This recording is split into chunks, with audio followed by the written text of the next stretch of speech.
Salaamu Allaahi calaykum waraxmatullaahi tacaala wabarakaatuh. Walaalay qaaligaa soo dhawaada meel walba dunida daafeeda ka joogtaan. Waa mar kale iyo walaashiin Nasr Abtidoon oo maanta idiin wada muuqaal kale oo cusub. Ugu horeyn asxaabteyda qaaliga waxaa rabaa inaan idinkaga mahadceliyo sidaa mar walba iila socotaan iyo usoo dirtaan fariimihiina isugu jira ducada iyo dhiirigelinta aada u mahadsantihiin saa ii jeceshiina idin jeclaa anigana. Maanta waxaa idiin wadaa hadduu Ilaahay idmo calool ama caluuley ama kirisho mirish waxaa waaye asxaab magacyaal kala duwan loo yaqaan alaabtaan ma fahanteen qofba magacu u yaqaan ha u qaato laakiin Soomaalida inta badan calool ay dhahaan insha Allah qaabka u sameynay iyo sida u hagaajinay daawasho wanaagsan. ugu horeyn haddaad tahay qof janaalka cusub waxaan ku leenahay soo dhawow subscribe saar kadibna gambaleelka taawo si aad ula socotid cashir walba oo cusub insha Allah.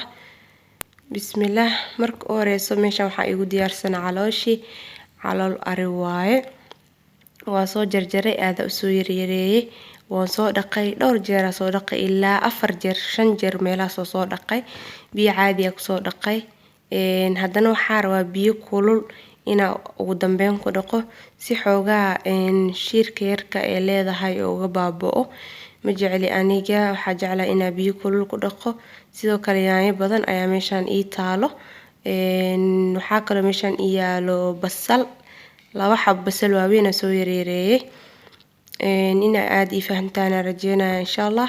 hadda waxaan soo qaatay biyihii kululaa ayaan waxaa rabaa inaan ku shubo caloosha si aan ugu dhaqo biyahana markii aan kululeynaay cusbo ayaan ku soo daray waa soo karkariyay inaan ku dhaqaa rabaa kadib aan kariyo insha Allah si ay u noqoto wax caraf badan oo udgoon insha Allah waxyaabo carfis oo badan oo ku dari doonaa si ay u noqoto wax caraf badan oo maasha Allah kaaliska arag dhadhankeedii iyo carafteedii isla socdaan inay noo noqoto rabnaa.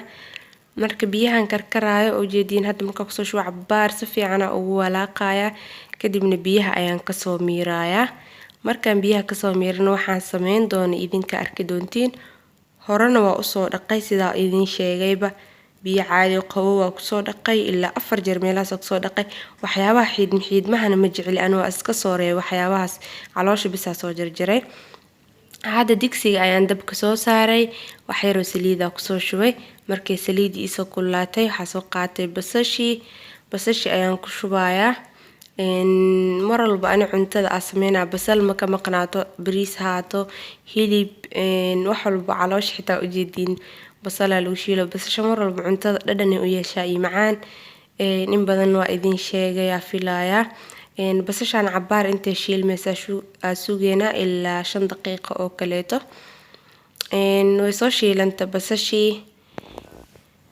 marka hadda waxaa sameynayaa waxaa ku soo darsanayaa calooshii oo aan soo dhaqay biyihii kululaayaan ka soo miiray ayaan ku soo shubayaa basasha iyada iyo basasha kaligeed araba markiina isku daboolo si ay biyo fiican u dhasho wax biyo marabi inaa ku daro hadeer iyada raba inay marka hore biyo dhasho ay isku huuraan iyada iyo basasha hadhow marka caloosh ka dejiyo idinka arki doontiin miraqdeeda xataa mal arkay meel ay ka baxda xalis leeyahay ma la jajabiyay basasha haday si fiican u bislaato dhadhan macaan ay sameynaysa meel ay gashana ma wala arkay. hadda waa dabooleynaa cabaar kadib isku soo laabaneynaa si ay noqoto insha Allah.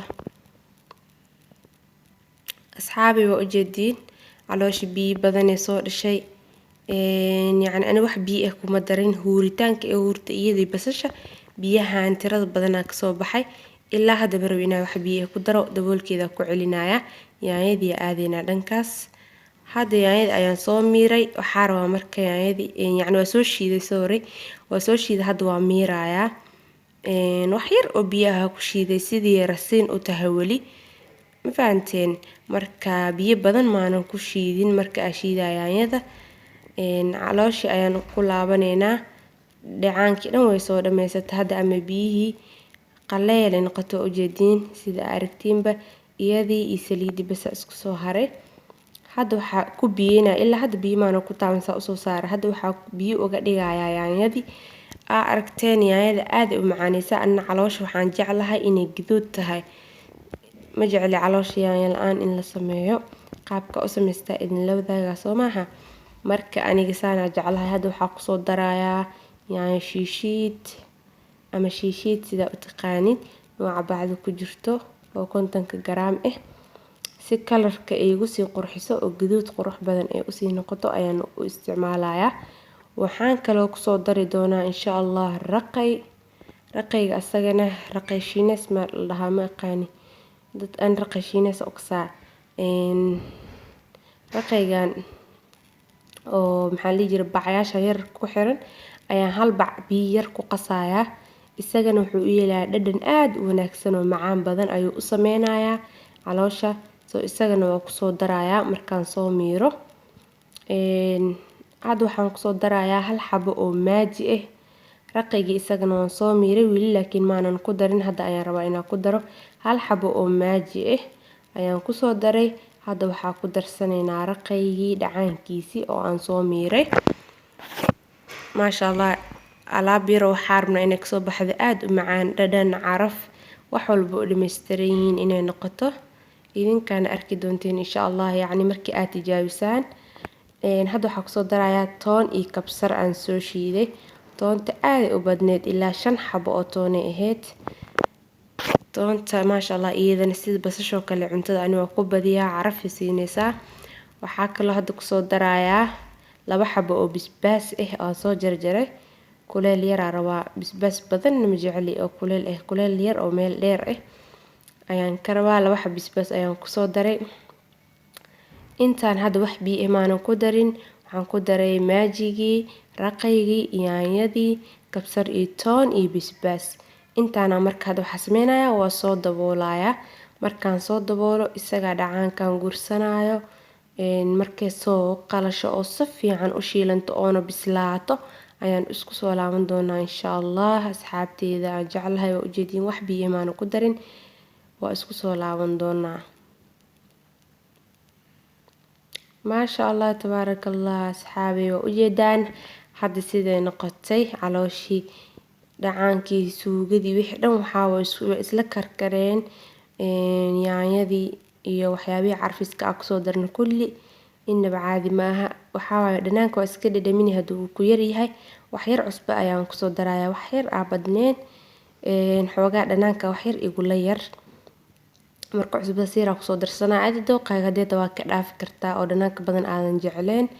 insha Allah waxaa rabaa wax yar oo shiilan oo qaleel inay noqoto.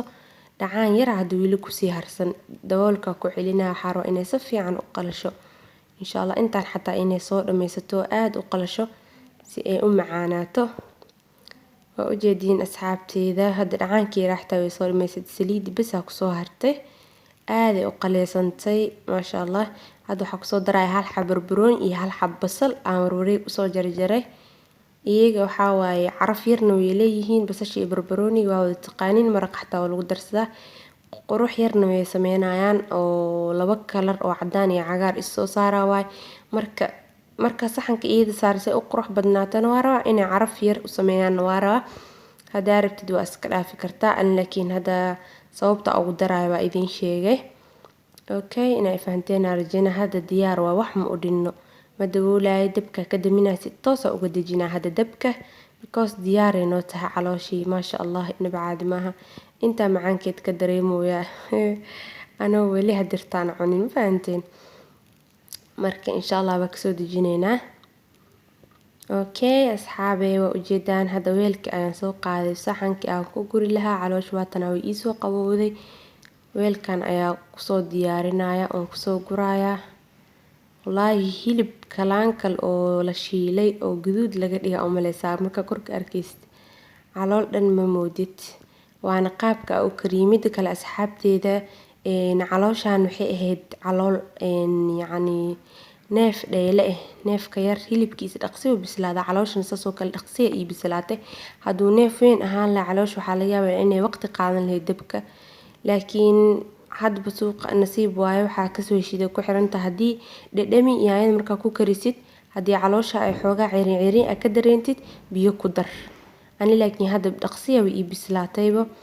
fiiri gacanta hadda markaas isku dhaho maasha Allah gacanteedii ku kala go'ay, xitaa cidi ma aha suulkeygii ku kala go'ay markaas ugu taabto. inaba caadi ma aha. maasha allah tabaaraka raxmaan. ilaaha noo daaweeyo asxaabteeda qaaliga ee sidan quruxda badan ee kusoo baxay markaa soo diyaariyey. yaa haddaa rabto waxaa ku cunaysaa bariis cad, haddaa rabto waxaa ku cunaysaa rooti, haddaa rabto waxaa ku cunay canjeero, haddaa rabtid muufo, haddaa rabtid soor, wax allah wax ay diideyso ma jirto. ma fahanteen? marka insha allah tijaabiya ina aad uga heli doontaan aan rajeynayaa. instagramkayga markaa soo dhigay sawirkeeda runtii aada looga helay, dad badan ay dhaheen nasro noo la soo dhaqso, laakiin ana iskama mashquulsanaa xoogaa waa idinkala soo daahay, cafwan waa idinka raaligelinayaa. waxaan rajeynayaa had muuqaalka markaa daawataan ina aad uga heli doontaan insha allah. wixii fikrad qaybta commentiga lee ku reeba. alaabtan inaba caadi mehem laga sheekeyn karo. cunowaa markaan loo soo diyaariyey, liin yaraa geesaha uga soo sharaxday decoration ahaan. ma ujeediin sida u qurux badan tahay maasha allah.